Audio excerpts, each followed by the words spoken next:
नमस्कार मित्रों, welcome to योग्यता आईएएस चैनल। आज का टॉपिक है हमारा इन्फ्लेशन का। देखिए, ये बहुत इंपॉर्टेंट टॉपिक है। एक आम पब्लिक के बीच में भी इन्फ्लेशन को लेकर के, महंगाई को लेकर के डिस्कस होती है और एग्जाम पर्सपेक्टिव से इम्पोर्टेंट तो है ही। तो इस टॉपिक को मैंने ऐसे कवर किया है कि आपके जो भी ऑब्जेक्टिव क्वेश्चंस आते हैं, चाहे वो यूपीएससी हो या फिर एसएससी हो या फिर कोई और पीसीएस का एग्जाम हो, तो उसको टैकल कर लीजिए। अगर आप ये 10-15 मिनट का वीडियो अगर आप देख लेते हैं तो ये बहुत ज़्यादा चांसेस है कि आपके जो भी ऑब्जेक्टिव क्वेश्चन आएंगे वो तो बन ही जाएंगे। तो प्लीज़ ट्रस्ट करके ये वीडियो को पूरा देखिएगा। तो बिना देरी किए हुए चलिए स्टार्ट करते हैं टॉपिक। इन्फ्लेशन, देखिए हिंदी में से मुद्रास्फीति भी कहते हैं, आम भाषा में महंगाई भी बोल सकते हैं। इसके इसके टाइप्स कितने होते हैं और क्या काउजेज हैं इसके होने का, फिर क्या इकोनॉमी पे इसके इफेक्ट पड़ते हैं, और लास्ट में मेजरमेंट कि इन्फ्लेशन को कैसे मेजर किया जाता है, हम ये भी जानेंगे इसमें। देखिए, इन्फ्लेशन की जो डेफिनेशन है, ये is a constant and appreciable rise in general price level. तो मतलब जनरल प्राइस लेवल में बढ़ोतरी ही इन्फ्लेशन होती है, ठीक है। In other words, inflation is the rate at which the general level of price for goods and services is rising.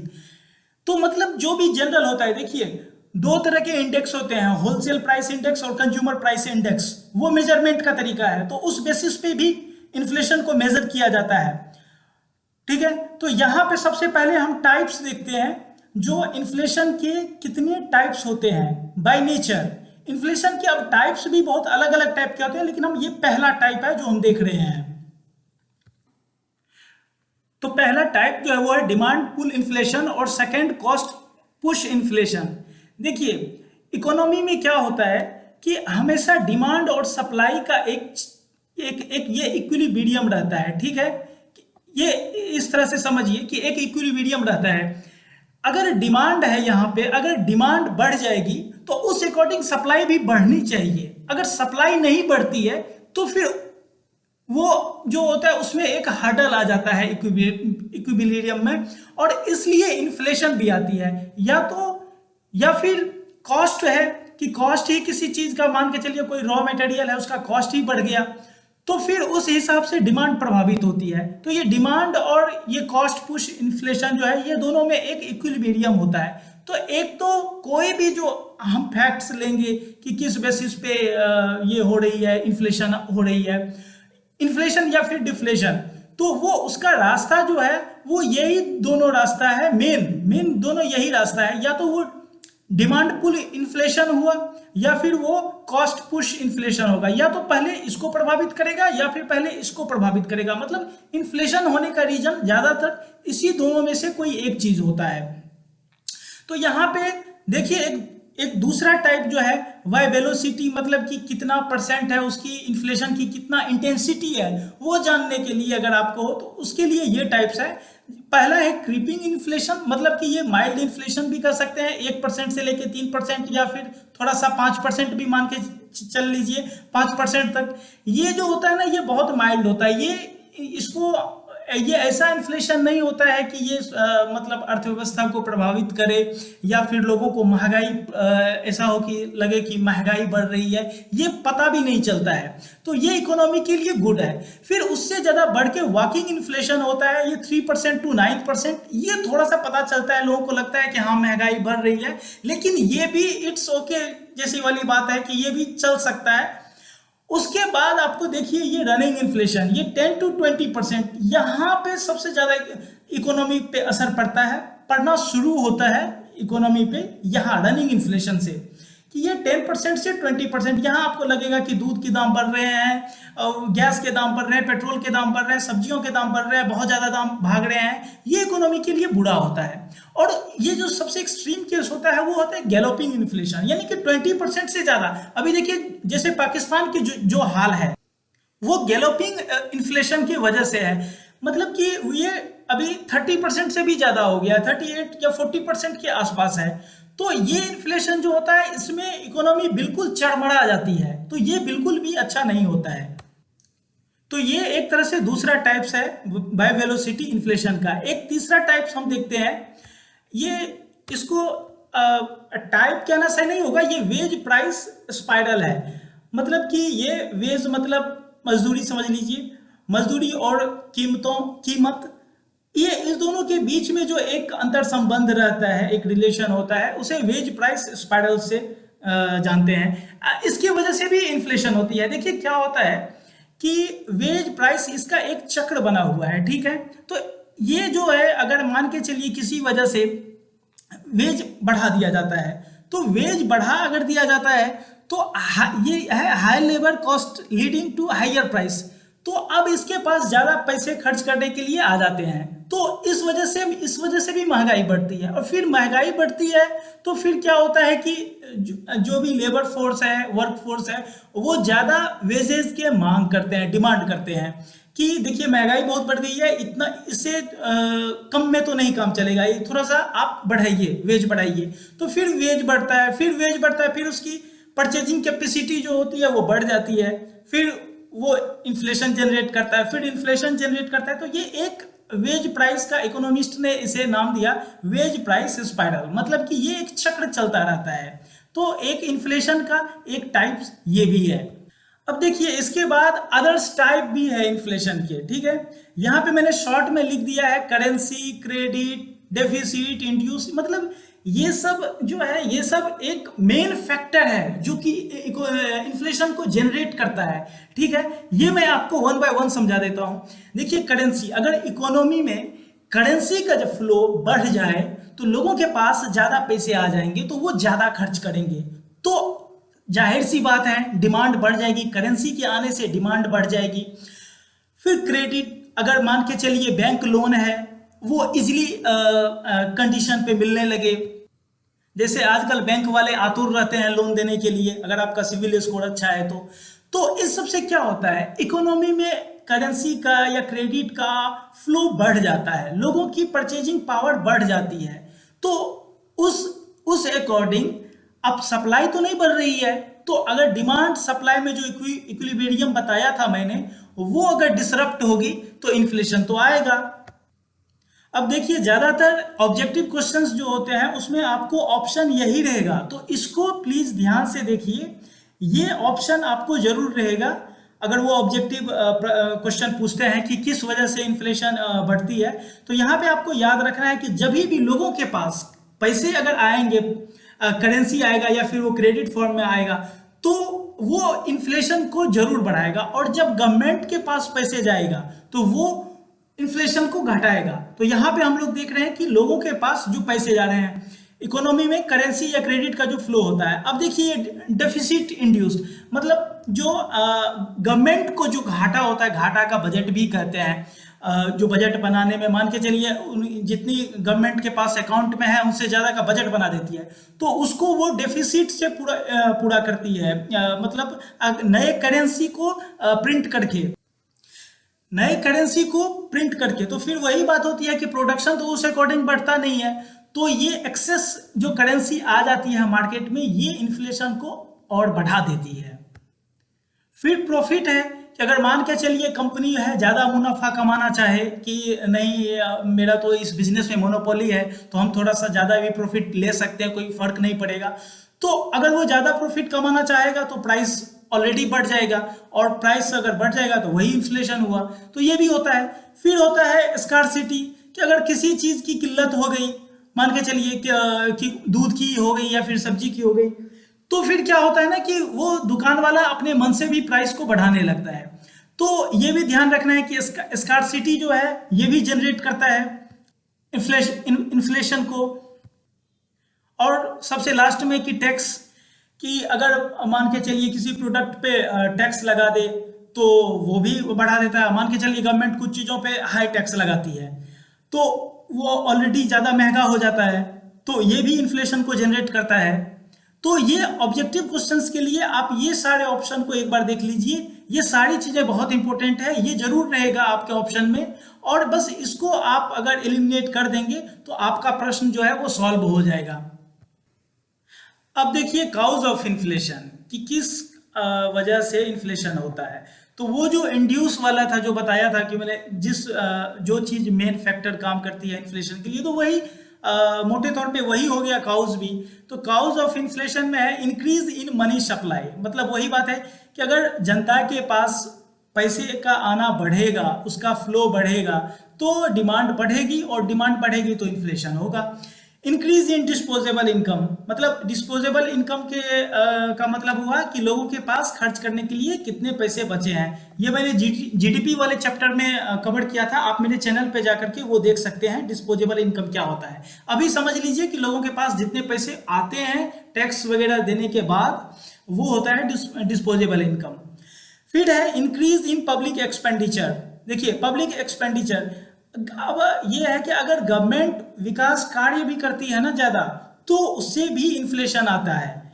तो ये थोड़ा सा विरोधाभासी टाइप का लगता है होगा, लेकिन ये ऐसा ये होता है कि अगर गवर्नमेंट मान के चलिए इंफ्रास्ट्रक्चर पे खर्च कर रही है, तो उससे भी इन्फ्लेशन जो होगा वो होगा। क्योंकि क्या होता है ना कि जैसे मान के चलिए आप रोड बना रहे हैं, आप बिल्डिंग्स बना रहे हैं, आप ये इलेक्ट्रिसिटी बढ़ा रहे हैं, आप कुछ भी कर रहे हैं, गवर्नमेंट कुछ भी कर रहा है, तो इस सबसे क्या होता है, और अंत में वो पैसे लोगों के पास पहुंचता है। जो भी खर्च करता है, मान के चलिए वेजेस देंगे या परचेज करेंगे, कुछ सामान खरीदेंगे, तो वो लोगों के पास ये जाता है। तो विकास कार्य अगर कहीं ज़्यादा हो रहा है तो वो भी इन्फ्लेशन बढ़ाएगा।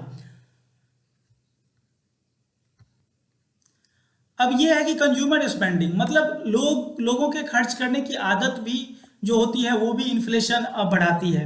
अब आजकल लोग देखा देखी में ज़्यादा शॉपिंग करने लगे हैं, या फिर उस तरह का ऑफर भी उनके पास आते रहता है कि जैसे ईएमआई पे ये ले लीजिए या वो ले लीजिए। तो इन सब वजह से जो चीज़ें हैं उसका डिमांड बढ़ जाता है मार्केट में, तो ये भी इन्फ्लेशन को जनरेट करता है।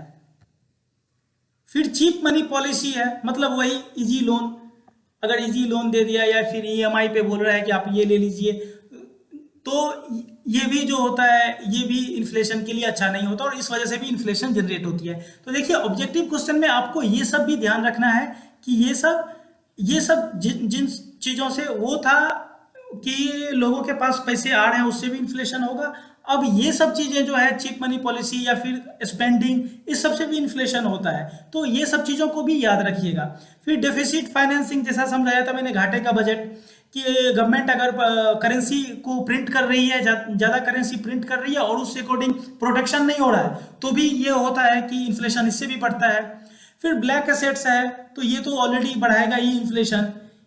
फिर उसके बाद है रीपेमेंट ऑफ पब्लिक डेब्ट। अब देखिए गवर्नमेंट क्या होता है ना कि गवर्नमेंट भी अपना बॉन्ड वगैरह जारी करके लोगों से पैसे लेती है या फिर बैंक से पैसे लेती है अपने कुछ डेवलपमेंट वर्क्स के लिए। फिर अगर ये गवर्नमेंट बाद में जब यही पैसे वापस उनको देती है तो लोगों के पास पैसे फिर आ जाते हैं, तो इस वजह से भी इन्फ्लेशन बढ़ता है।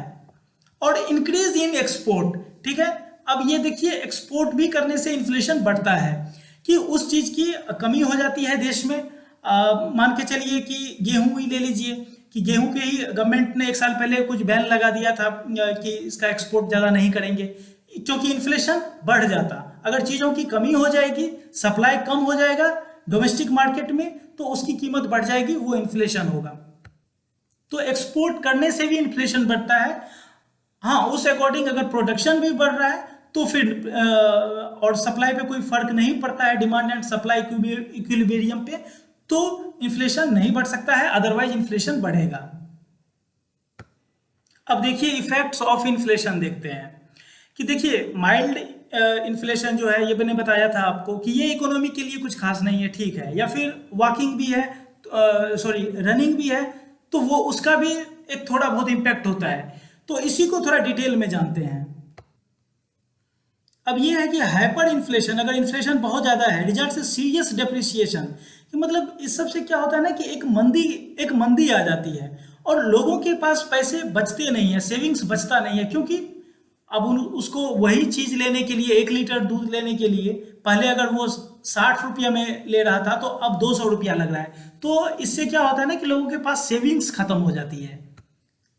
अब इसका दूसरा फर्क ये भी पड़ेगा कि जो इन्वेस्टर पैसे यहाँ पे इन्वेस्ट किया है, इन्फ्लेशन हाई हो जाएगा तो उसको जाहिर सी बात है उसको ज़्यादा रिटर्निंग तो मिलेगा नहीं, क्योंकि अब जितना वो सोच के आया था डॉलर में कन्वर्ट करने के लिए, वापस ले जाने के लिए, अब उसको यहाँ पे ज़्यादा रुपीज़ में वो कन्वर्ट होगा, तो वो भी क्या करता है ना कि वो भी बच के निकलने की कोशिश करता है। तो इन्वेस्टर्स भी, या एक तो आता नहीं है और जो आता भी है वो भी भागने की कोशिश करता है।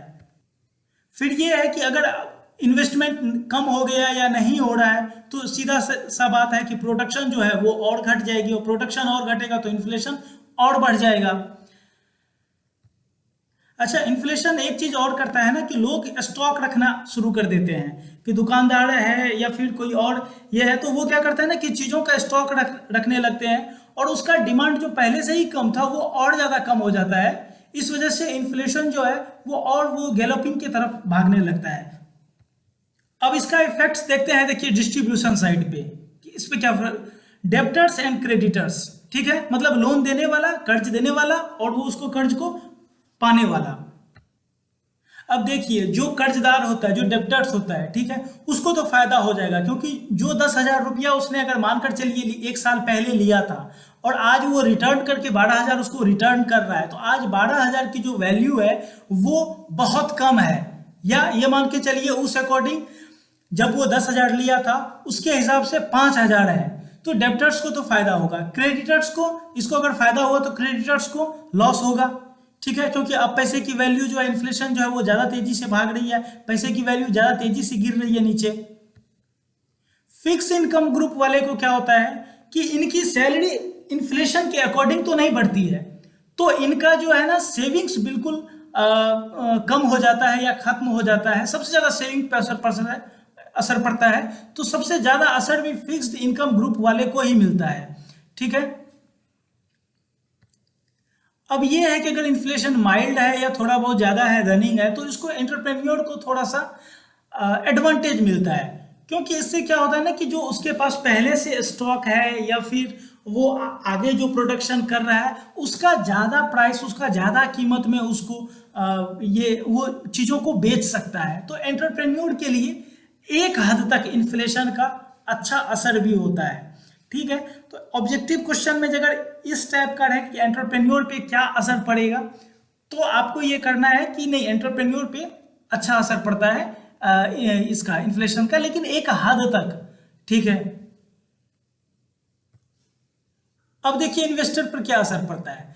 तो जो इन्वेस्टर जो है वो बॉन्ड वाला है, कि जिसको बॉन्ड यील्ड मिलेगा या फिर एक परसेंटेज इंटरेस्ट मिलेगा, उसके लिए अच्छा नहीं है, बिल्कुल अच्छा नहीं है, क्योंकि अब रुपीस की वैल्यू या करेंसी की वैल्यू बहुत कम हो चुकी है, तो उसको उतना नहीं मिलेगा। लेकिन अदर साइड अगर जिसने शेयर खरीदा है, ठीक है, उसे बहुत ज्यादा का फर्क पड़ जाता है, कि मान के चलिए शेयर भी महंगा हो जाता है। अगर कोई शेयर 10 रुपया का हो तो वो इन्फ्लेशन में 100 रुपया का हो जाता है। तो इन्वेस्टर में दो तरह के होते हैं, ये चीज आपको नोटिस करना है कि जो बॉन्ड वगैरह खरीदता है, यील्ड, बॉन्ड यील्ड जिसको मिलेगा या फिर इंटरेस्ट मिलेगा, उसके लिए अच्छा नहीं है इन्फ्लेशन, और जो शेयर खरीदता है उसके लिए इन्फ्लेशन अच्छा है। अब देखिए लास्ट वाला देखते हैं, मेजर टू कंट्रोल इन्फ्लेशन, क्या क्या करके इन्फ्लेशन को कंट्रोल किया जा सकता है। देखिए 3 तरह के होते हैं, मॉनेटरी मेजर्स, दूसरा होता है फिस्कल मेजर, और तीसरा अदर है, जिसमें कि बहुत सारी चीजें हैं, गवर्नमेंट का रोल बढ़ जाता है। मॉनेटरी वाले को देखते हैं। मॉनेटरी का मतलब यहाँ पे आरबीआई का भूमिका जो है वो बढ़ जाता है, सेंट्रल बैंक का। तो इसमें देखिए आरबीआई के पास कुछ टूल्स होते हैं महंगाई को कंट्रोल करने के लिए या फिर डिफ्लेशन को कंट्रोल करने के लिए। जैसे बैंक रेट बढ़ा देगा वो, फिर सीआरआर बढ़ा, ओपन मार्केट सेल करते से सीआरआर बढ़ा देगा या एसएलआर बढ़ा देगा। ये सब होता है ना कि अगर आप ये जानते हैं तो अच्छी बात है, और नहीं जानते हैं तो अभी यहाँ पे मैं मोटे तौर पे आपको बता देता हूँ कि ये सब एक टूल्स है जो जिससे कि पैसे उगाहती है जनता से। तो अगर ये सब बढ़ा देगा तो लोग यहाँ पे पैसे जमा करने लगेंगे बैंक में। अगर सीआरआर बढ़ा दिया या एसएलआर बढ़ा दिया तो बैंक जो है वो आरबीआई के पास जमा करना शुरू कर देता है, और फिर उसका रिजल्ट ये होता है कि लोग जो है वो अपने कमर्शियल बैंक में पैसा जमा करने लगते हैं। तो अगर मार्केट में पैसे कम हो गए तो वो इन्फ्लेशन कंट्रोल हो जाएगा। तो ये सारा वही बात कह रहा है, मॉनेटरी मेजर्स में यही बात है कि आप इसमें ये याद रखिएगा क्वेश्चंस के लिए कि जो भी टूल्स होते हैं जिससे कि बैंक से या जनता से पैसा वापस सेंट्रल बैंक के तरफ जाता है, तो वो इन्फ्लेशन को काउंटर करेगा, ठीक है। फिर हायर रेपो रेट है या रिवर्स रेपो रेट है, तो ये सब भी आरबीआई जो है बढ़ा देती है। मॉनेटरी मेजर्स ये होता है। उसके बाद फिस्कल मेजर, यहाँ पे गवर्नमेंट का, फाइनेंस मिनिस्ट्री का यहाँ पे रोल आ जाता है कि गवर्नमेंट एक्सपेंडिचर को कम कर दिया या फिर पब्लिक बोरोइंग जो है उसको बढ़ा दिया कि लोगों से ज़्यादा पैसे लेने लगे, गवर्नमेंट बॉन्ड निकाल दे। मतलब एक तरह से ये मान के चलिए कि अगर लिक्विडिटी है तो उसको सोखने के लिए जो कुछ भी गवर्नमेंट को या आरबीआई को करना है वो ऐसे करती है। फिर ये फिस्कल में आ जाता है, ये मॉनेटरी में आ जाता है। बस वही याद रखना है आपको कि जैसे ही पैसे या तो आरबीआई या फिर गवर्नमेंट के पास जा रही है, मतलब वो इन्फ्लेशन को कंट्रोल कर रही है। और फिर इनहेंसिंग टैक्सेशन, अगर टैक्स बढ़ा देती है, लोगों से पैसे ज़्यादा ले रही है तो लोग खर्च कम करेंगे। तो ये सब देखिए सिंपल है, ठीक है, ये सारा सिंपल है। बस एक कंसेप्ट याद रखना है आपको कि अगर आरबीआई और गवर्नमेंट के पास पैसे जा रहा है, इन्फ्लेशन कंट्रोल हो रहा है।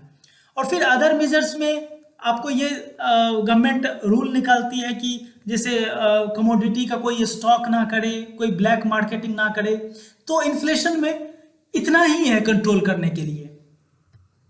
नेक्स्ट टॉपिक में डिफ्लेशन को अपलोड कर दूंगा वीडियो, तो इन्फ्लेशन और डिफ्लेशन दोनों आपका ये हो जाएगा। इसमें अगर कहीं आपको कोई समझ नहीं आ रहा है या कोई कहीं पे कोई कंफ्यूजन है तो वो आप बता दीजिए, वो मैं कमेंट बॉक्स में उसका आंसर दे दूंगा या वहां पे एक्सप्लेन कर दूंगा। Thank you for watching.